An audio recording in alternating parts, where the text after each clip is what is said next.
El 27 de junio de 1973, Uruguay experimentó un golpe de Estado fruto de una crisis gradual del sistema político. Liderado por el expresidente Juan María Bordaberry y enmarcado en la Operación Cóndor, el período dictatorial se caracterizó por instalar el terror en el país de los 70, siendo las fuerzas conjuntas las responsables. La sociedad uruguaya, encontrándose ya presos los principales líderes del Movimiento de Liberación Nacional Tupamaros, fue víctima de un brutal terrorismo de Estado que dejó como saldo violaciones a los derechos humanos sin precedentes. En este contexto, las mujeres fueron doblemente castigadas, por oponerse al golpe y por habitar el espacio político desafiando su relego al ámbito privado. Su represión estuvo fuertemente determinada por su condición de mujer, siendo sus cuerpos territorio de disputa. Como consecuencia, cientos de mujeres y adolescentes fueron apresadas, muchas de ellas asesinadas y otras tantas persisten desaparecidas. A casi 48 años del golpe de Estado, la lucha contra la impunidad continúa. Genocidas, torturadores y violadores siguen sin ser juzgados.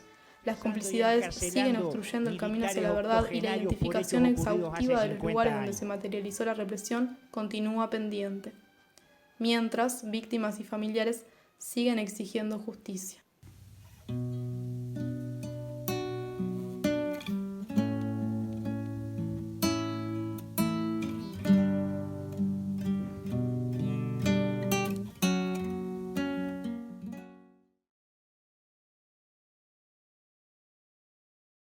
Empecé a militar gremialmente y, y empezaban los intercambios importantes en las asambleas con respecto a distintas situaciones que habían. Desde el punto de vista universitario, el presupuesto de la universidad, que era un desastre.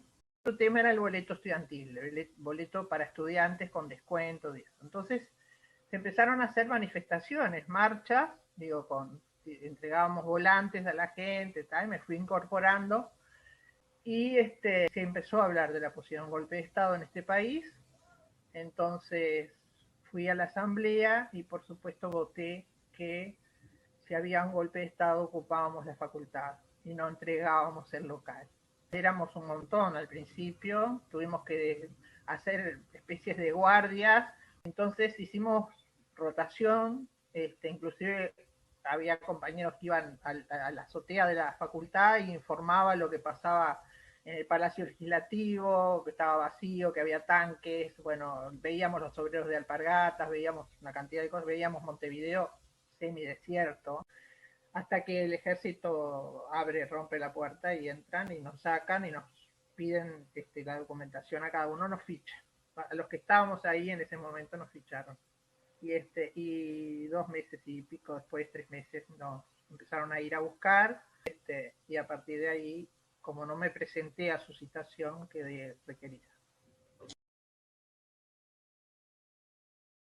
Yo los quisiera ubicar un poco en la época en que sucedió todo esto, digamos. Yo en hasta junio del 73 estaba estudiando en Montevideo. El 19 de junio del 73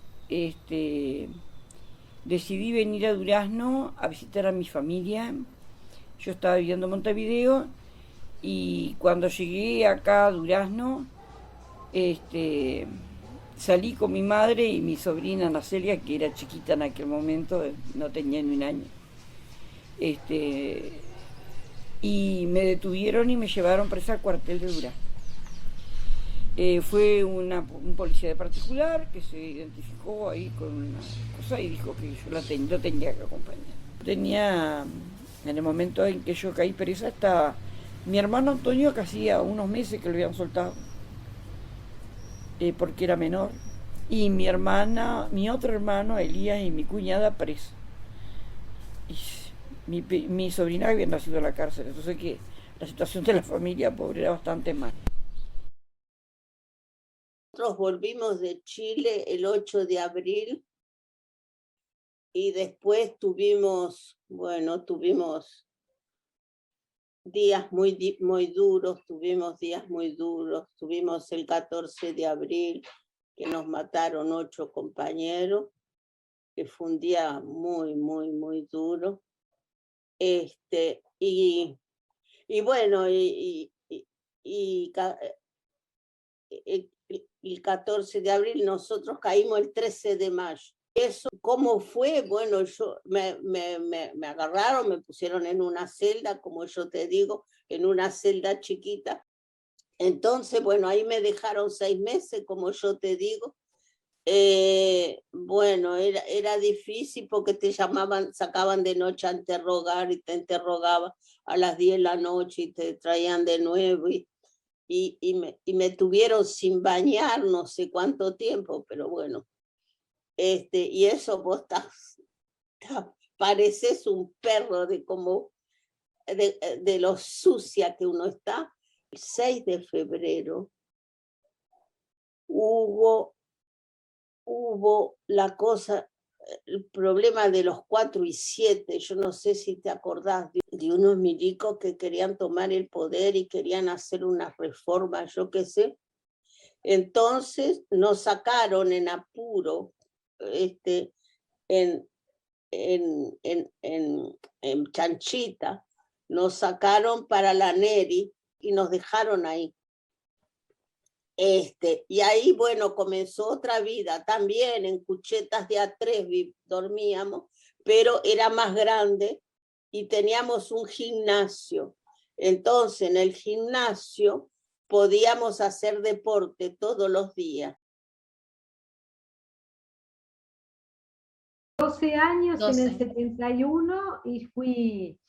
Ya ahí empecé a militar en el gremio estudiantil, me acuerdo que en primer año ya me eligieron delegada de clase, era así una rata. Y después al poco tiempo me afilié a la Juventud Comunista, es decir, había mucha política. Caí presa en el 75 y estuve suspendida de estudiar. Todo ese tiempo fue muy duro, ¿no? Muy duro, hasta que pude terminar el liceo y eso, y bueno, y después hacer una carrera ya de grande. Bueno, yo tenía 15 años y cumplí 16 a los 4 días en el medio de la tortura, 16 años. Caímos 40 jóvenes entre adolescentes, ¿no? Entre 13 años y 18 años. Fue tremendo.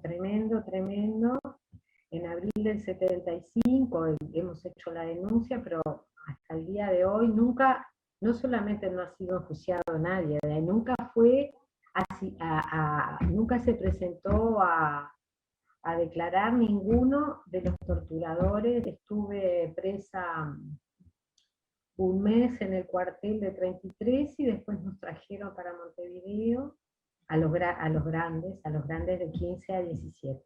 El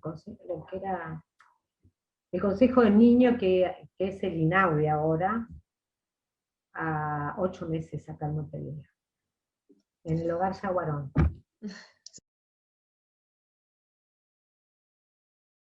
En el año 69, en una ocupación del IABA, soy detenida, entran los milicos y nos llevan a todos, pero yo era menor, 17 años, y me largaron. Bueno, ahí en el movimiento estudiantil yo entro en contacto con compañeros del MLN, hasta que después en el 70 me integro al MLN, pero sigo estudiando, ¿no? Hasta que en el año 71 me van a buscar a mi casa. Y ahí me procesan sin pruebas y voy a Cabildo, en junio del 71. Y en julio del 71 se da la fuga, me fugo de Cabildo y paso a la clandestinidad. Hasta mayo del año 1972 que vuelvo a ser detenida. Y bueno, eso estuve presa 13 años, hasta la amnistía. En febrero del 73 fui para Punta de Rieles, al penal que hacía unos días que se había inaugurado. Y bueno, ahí estuve en Punta de Rieles. Desde la detención de mi compañero, que manteníamos una situación de clandestinidad ambos, seguir significaba tomar una serie de resoluciones, que estaban muy contenidas por el hecho de que yo era una persona buscada, era inevitable que estuviera en la mira, aprontarse a ser detenida en esas condiciones. Teníamos un hijo de 2 años. Yo lo arribo al penal en el junio del 82, es decir que el penal ya tenía mucha historia. Sí. Así que llegar al penal igual fue algo de maravilla, porque venir después de muchos meses de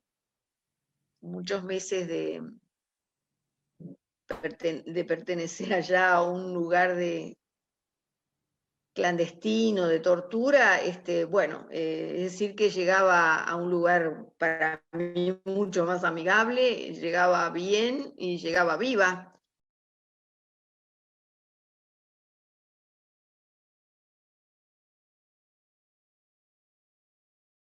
Y eran unos tipos muy, muy jodidos, ¿viste? Jodidos, que trataban de hacerte ver de que vos por ser mujer ya tenías, estabas en desventaja, cosa que sí, que era cierta, pero era cierta por la manera de pensar de ellos, por la manera de pensar de la sociedad. Es decir, claro, y porque vos por estar en lo que estabas eras una puta, no eras una mujer común. No eras una mujer común, eras una mujer que andabas con hombres, era una mujer que andaba ahí por las calles. Y claro, ellos trataban de toda manera de bajarte la autoestima, ¿no? Porque eso era para quebrarte, es decir, para que vos te quebraras. Así como que te decían que te iban a matar a tu familia, que te iban a meter preso a tu familia. Bueno, es bravo, yo creo que fue peor para las mujeres que para los varones, ¿sí? Por eso que decíamos, de que ellos te querían quebrar, porque el hecho de ser mujer ya para ellos era una desventaja y vos te querían quebrar de todas maneras. Y algunas no resistían. En el cuartel que estaba en la enfermería nos trajeron mujeres para cuidarnos. Teníamos dos enfermeras mujeres que se turnaban. Yo hasta ahora la veo a una de ellas, la saludo y ella me saluda a mí. Pero había aquello de que porque eras mujer, la otra se sentía solidaria contigo porque era mujer también. Ese tipo de tortura. No todo el mundo resiste. Yo, obviamente que era discriminada, que lo que me hizo pagar la dictadura me lo hizo pagar por ser de izquierda, por enfrentarme a ella, pero además por ser mujer y no haber hecho ni cumpleaños de 15, ni haberme casado con mi noviecito, ni haberme casado, ¿entendés? Todo eso que se hacía socialmente, ¿no? Que en mi época hasta te presentaban a los 15 años en el club social. Esas cosas pasaban en aquella época. De las expresas políticas que estamos trabajando para el memorial, porque dice que ni siquiera tenemos un memorial. Las mujeres hemos sido siempre invisibilizadas, ¿no? En aquellas épocas, y bueno, y en la dictadura también nos dimos cuenta que éramos doblemente castigadas, por lo menos doblemente, capaz que más veces, por ser de izquierda, por desafiar el orden político establecido, es decir, enfrentar la dictadura, pero también por desafiar el patriarcado.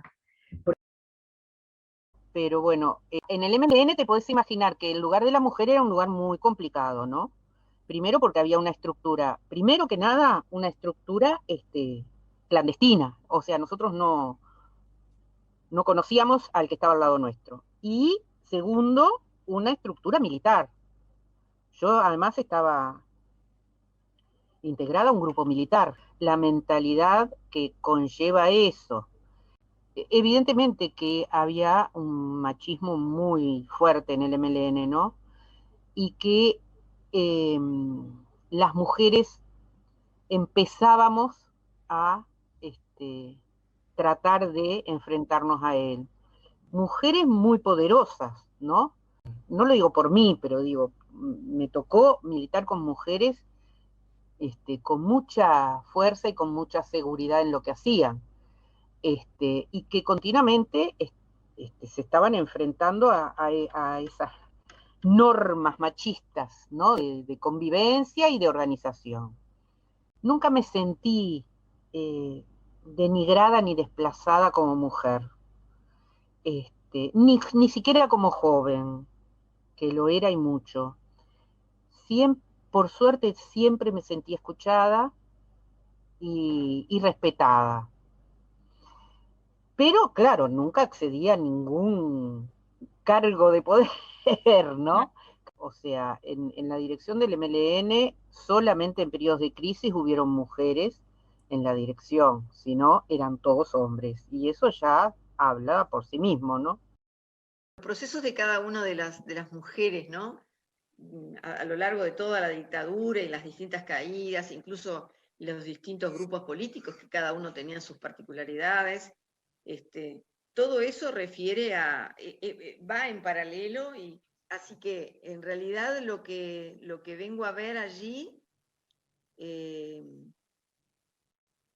es un trato, sí, es un manejo muy interesante desde el punto de vista de la investigación, del tratamiento hacia las mujeres de acuerdo a sus características, de acuerdo a lo que se prevé, e incluso de acuerdo al tema de género, ¿no?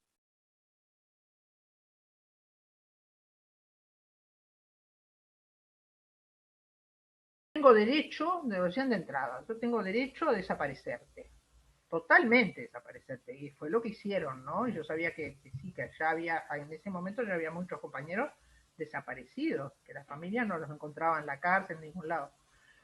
En la Tablada justamente era un centro clandestino, o sea, mi familia fue a preguntar por mí después que vieron que yo no aparecía por ningún lado, y ahí dijeron que no, que era un centro donde guardaban material en desuso del ejército. Eso fue lo que le dijeron a mi hermana.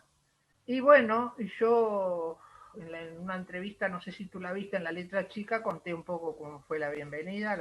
La bienvenida a la Tablada fue desnudarme totalmente. Bueno, primero la oferta, ¿no?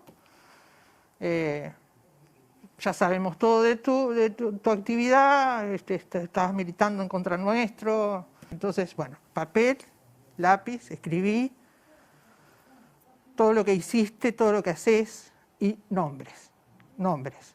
Dónde vivís, quién te cobijó, quién te ocultó. Como ese papel quedó en blanco, al cabo de un poco tiempo, me desnudan, me llevan a un baño, yo no veía nada, ¿no?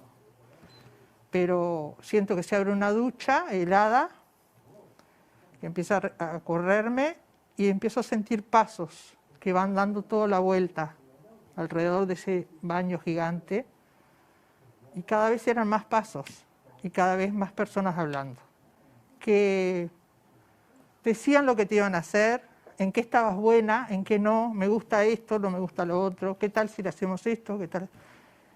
Esa fue mi bienvenida. Y lo segundo, que tiene que ver mucho con la mujer hoy, es esa famosa historia de, bueno, vos no querés contar, no querés decir, no querés reconocer, me obligás a mí a hacer determinadas cosas. Que es un poco disfrazado la historia del abusador con su víctima, ¿no?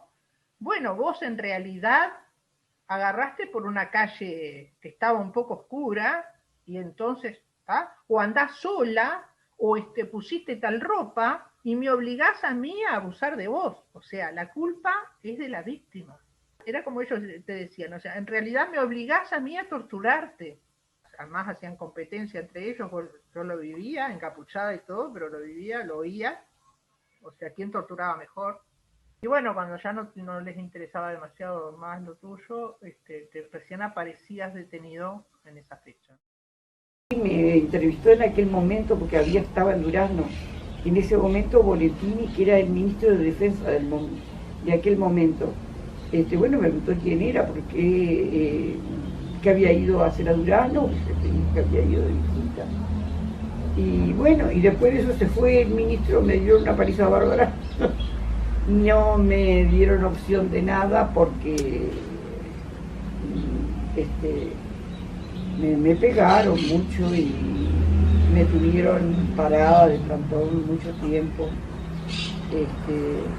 Y después me llevaron a un sótano, me torturaron con picana, intentaron violarme, no me pudieron violar porque yo me saqué la máscara.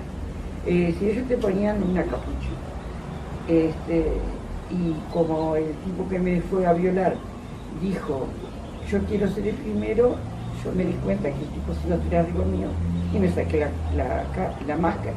Y de la casualidad que al hombre yo lo conocí, porque era de Durazno. Entonces, eso, digamos, me salvó. Sé que nosotros teníamos 13, 14, 15 años, 16 años. Éramos vecinos, compañeros de clase de los hijos de los que nos torturaron, por ejemplo, para que se hagan una idea de la crueldad.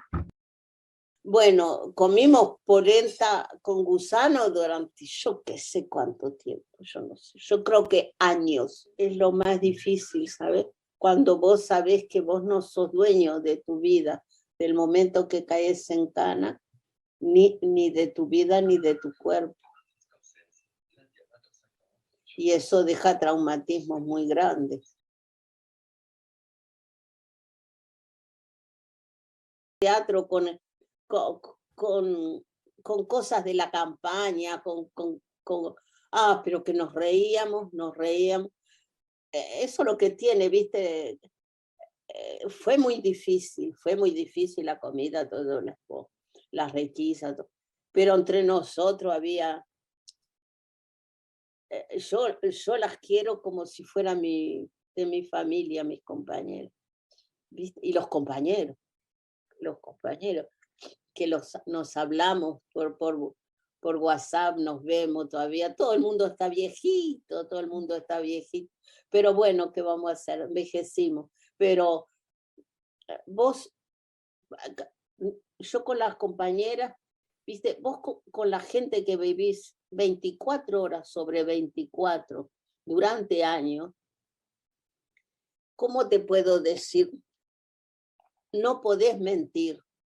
Es decir, vos no podés hacer como que vos, ¿viste? Vos sos como vos sos. No podés hacer... yo pienso que es el único lugar donde la gente es auténtica. La gente es como él es, porque no puede fingir, ¿viste?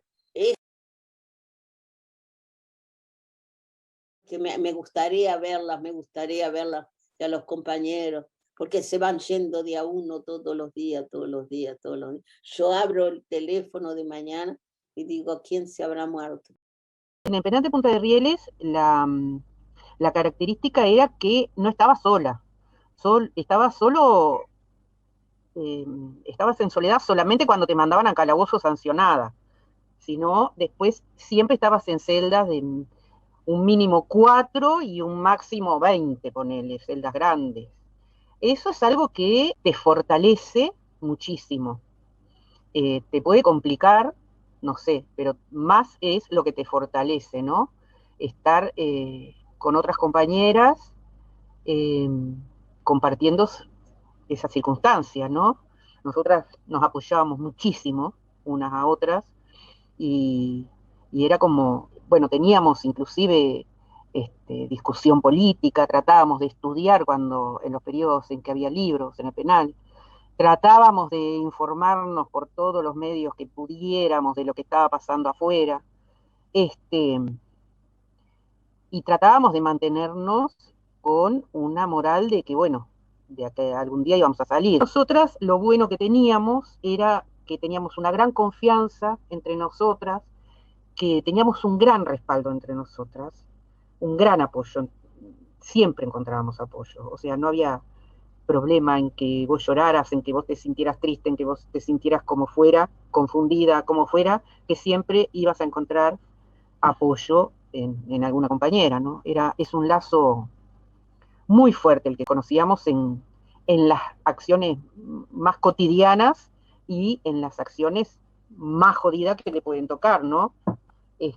Conocí a casi todas las mujeres, no todas, pero a muchas de las mujeres que pasaron por el penal, no podés ser amigas de todas, pero sí tenemos nuestros núcleos, ¿no? de amistad, y hace poco nos fuimos con algunas para una casa de playa, ¿viste?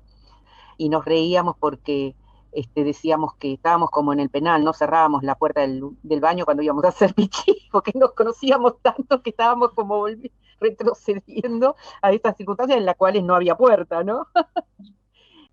La llaman, la bajan, vuelve horas después. ¿Qué era lo que ellos te hacían, te querían hacer creer? Que esa compañera había contado, había dado detalles, detalles de la convivencia, porque a esta altura no había más nada que eso, pero entonces te ponía la situación, si vos te seguías el razonamiento que ellos te imponían, ¿no? Sí. Vos estabas excluyendo. Cuando una compañera iba y la mandaban al calabozo, todas las noches se le cantaba. Sí, funcionábamos muy en conjunto. En estos lugares funcionábamos muy en conjunto. Y nosotros teníamos, había cosas que parecía difícil entender, así como, por ejemplo, que ya no se saliera a trabajar, que ya ellos habían desechado la sacada de la gente a trabajar, porque la gente no trabajaba, como parte de la respuesta a los trabajos forzados que se habían hecho en el 76, 77, 78.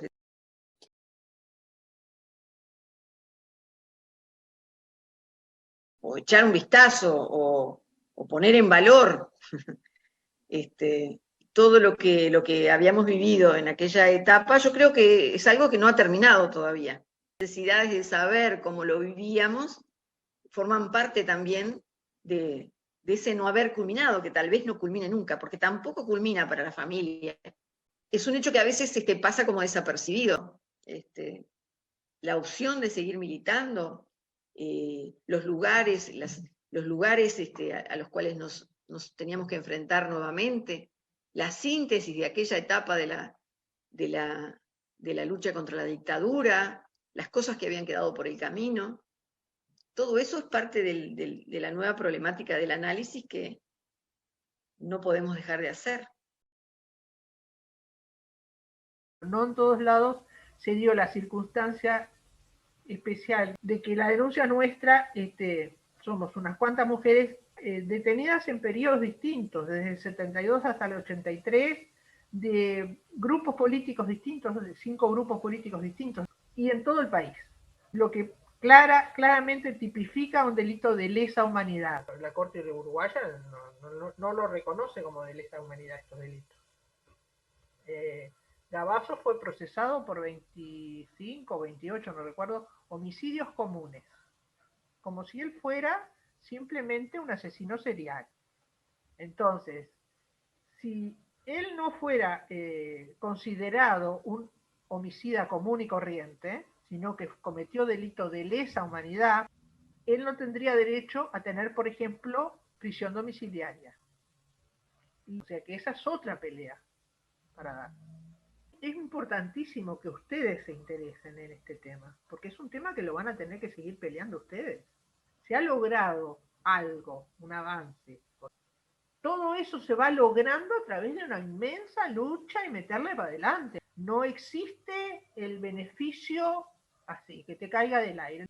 Lamentablemente no sucede. Hay que pelear, para eso hay que transmitir, hay que explicar, hay que seguir hablando, hay que seguir contando. Y bueno, y lo que yo te dije, si vos te acordás de la 10ª parte de lo que yo dije para poder transmitirlo, ya está, hurra. La obligación de militar por ellos. ¿Estamos? Vos tenés la obligación, hay que militar. No se puede uno quedar en la casa esperando que el mundo se venga abajo.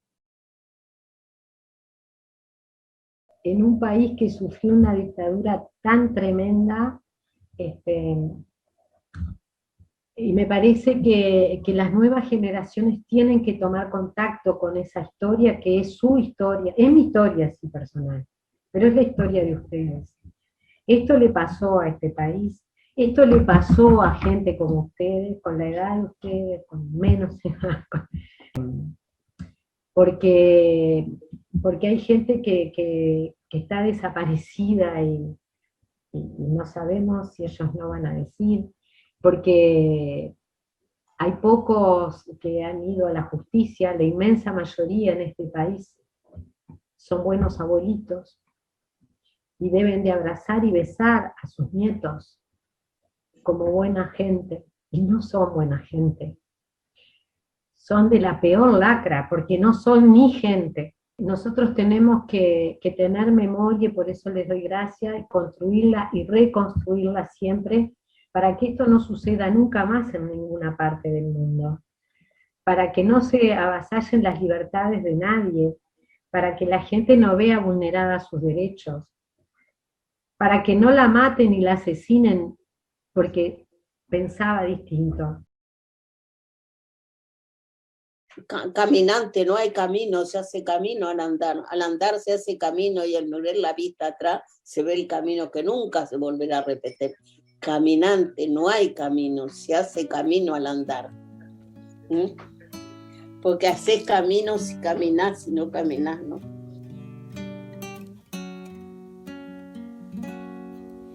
Tú no podrás volver atrás, porque la vida ya te empuja como un aullido interminable, interminable. Te sentirás acorralada, te sentirás perdida o sola.